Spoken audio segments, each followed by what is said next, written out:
Hi guys! So, malamang sa malamang kaya mo pinapanood tong video na to kasi naka-curious ka ano ba yung tinatawag na cows in or paano ba kami nagka-cows in. So, sa video na to, simple lang, isasama ko kayo. So, mapapansin nyo, sa likodan ko, ito yung mga bakang kukunin ko. So, yan sila. Hanggang dun, sa likod dun, may mga baka pa dun. Ang gagawin lang naman pag cows in, bubuksan lang tong gate na to. Tapos automatic na yan. Pag nabuksan mo na yung gate na yan, automatic ay lalabasan na sila pag nakita nilang bukas. So, ano ba ang cows in? Tsaka kailan ba ito ginagawa? Ang cows in ginagawa sa umaga, sa hapon. Ang difference lang, medyo mas mahirap lang sa umaga dahil sa sobrang lamig. Kumbaga halos nasa -1 kami ngayon. Kaya halos kahit naka-gloves ako ng makapal, tumatagos pa rin yung lamig. Pero sa katawan ko hindi dahil 4 na damit yung suot ko para hindi ako malamigan. Yun lang naman ang difference nila. Pakita ko rin sa inyo kung paano mag-cows in sa hapon. Pero yun nga, difference lang, mas mahirap lang sa umaga para sa akin. Lalo sa umaga, kung hindi malamig, minsan basa, umuulan, ganyan. Madali lang naman mag-cows in. Basta pag binuksan mo to, alam na ng baka, alabas na sila. So mapapansin nyo, tali lang yan. Bakit nga ba? Hindi naman sila lumalabas pwede naman nilang lundagan yung tali. Tali lang naman yan, pwede naman silang lumabas anytime. Oo nga, tali lang yan. Pero, ang yan basta nila malulundagan kasi mapapansin nyo, nakakonekta yung gate na yan dito.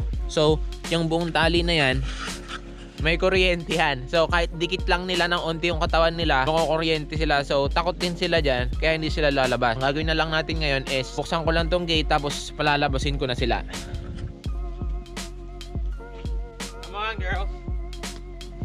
Come on. Come on. Come on.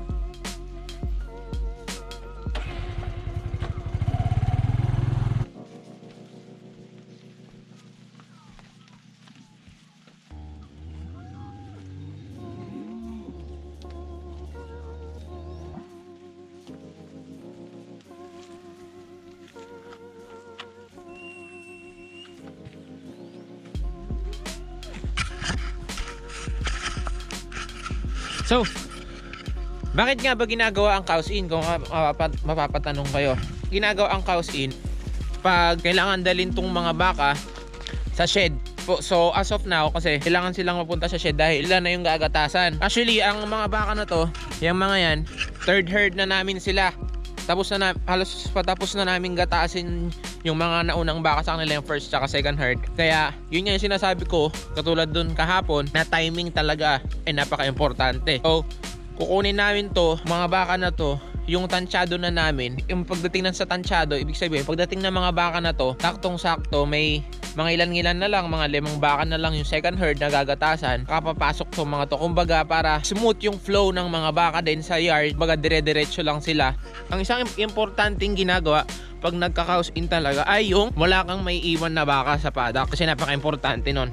Kahit isang baka lang yan at hindi nagatasan, malaki yung chance na it's either kasakit siya or baka na-stuck sa stream. Pag na-stuck sa stream ang baka, usually nang hihina yan dahil nag-exert siya ng sobrang effort. Tapos, syempre, manghihina, magkakaroon ng sakit, ganyan. Madalas, pag hindi nagatasan yung baka, magkakaroon ng mastitis. Hanggat maaari, iniiwasan yung may iwan na baka sa paddock talaga. Ang ginagawa ko talaga, pag hindi kaya ng motor, ganyan, alakarin mo para siguradong walang may iwan na baka. Hi girl, come on. Come on. Shh. Come on. Madali lang naman palabasin ang mga baka, lalo na pag kalmado ka, tsaka kalmado yung mga baka. Kumbaga, pag nakita nilang lumabas yung isa o yung ilan sa mga kasama nila, naglalabasan na rin sila. Gaya niyan, yung mga baka pa dyan, so kailangan lang natin yung sundan. So mapapansin nyo, wala nang mga baka dyan. Alam na rin nila na lalabas na sila o oras na ng pagkuha. Pero ayan, mapapansin nyo, naglalabasan na sila. Ayan, itong dalawa na lang na to, ang nandito. Tapos, wala na. Ganun lang. Hey, may mga ganyan din minsan na mga baka, makukulit, ayaw lumabas. Ayan o, parang inaasar ka pa. Tapos meron din naman minsan, matcha-challenge din yung patience mo. Kagaya na lang nito, ito yung gate, nakabukas na. Pero dun pa sila nagpunta sa side na yon. Pero syempre, pag dito ako dumaan sa daan na yan, mag-move forward lang sila. So, dun lang sila pupunta rin sa side na yon. Kaya ang gagawin ko, bababa ako dito, dyan, bababa ako dito para makapunta ako sa likodan nila at dun sila sa way ng gate. So, nakatayo lang sila dyan. Minsan, ang ginagawa namin ngayon, pag ayaw talagang lumabas, konting pito lang. Hey! Lalabas naman na yung mga yan. Hi girls! Ako curious sila ba't ano yung hawak ko. Come on! Ayan. Nandito na ako sa likodan nila. Ngayon, syempre ang punta nila sa kabila naman. Come on girls! So, ganun mag-house in sa umaga. Lalo na minsan, pag talagang tag-ulan or umuulan, lalo pag winter, ang hirap kasi malamig, madulas, basa ka lagi, tapos mabigat pa yung suot mo kasi wet weather gear. Pero worth it naman lahat talaga. Saka at the end of the day, para sa inyo pa rin yun or para sa iyo pa rin yun. Umakyat ka man ng bundok, okay lang din. Health benefits naman yun eh. Yung kumbaga positive side nun, health benefits. Na-exercise ka, cardio kumbaga. Pero yan, napalabas na natin sila. So, secure na to, tong area na to. Tapos, yung way na yan, yan nakikita nyo na yan, padiretso dyan. Dyan dadaan ng mga second herd. Okay na yan. Sarada na yung gate na yan. Susundan ko na lang ulit yung mga baka.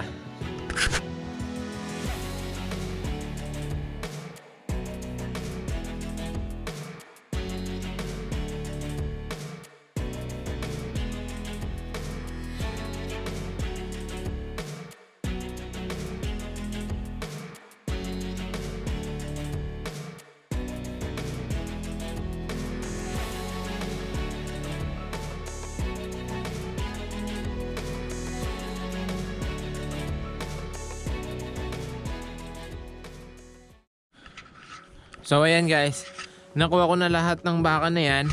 Ngayon, pagpapalitin ko na lang yung gates dito sa yard namin, diyan. Tapos ipapasok ko na tong mga baka na to kasi naglalabasan pa yung mga second herd. So pag nailak ko na, na-change ko na yung gate, papapasukin ko naman tong third herd. So ganito lang.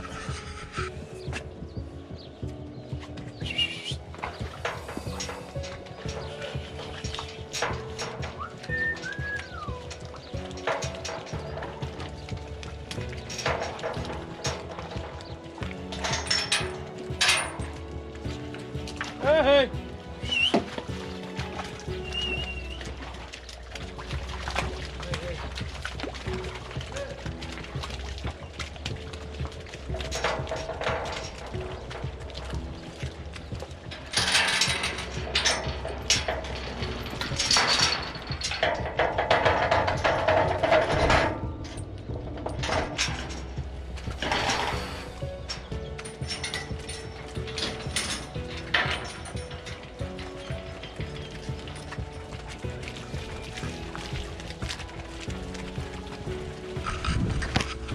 So ayan guys, papansin nyo, nabalitan ko na yung gate.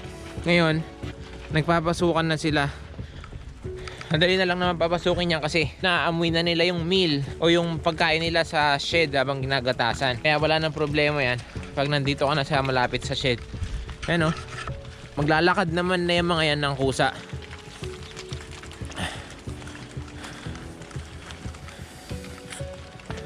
Come on!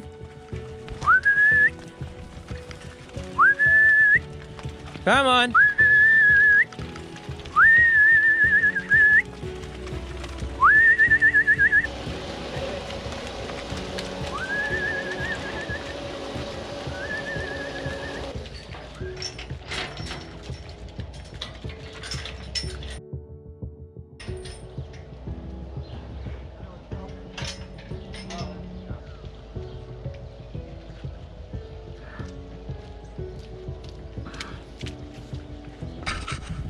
So, nilak na natin sila. So, ganun na mag-cows in. Hanggang sa yard lang naman yun. From paddock to yard. So, yun na. Tapos, mamaya na ulit. Mamayang hapon,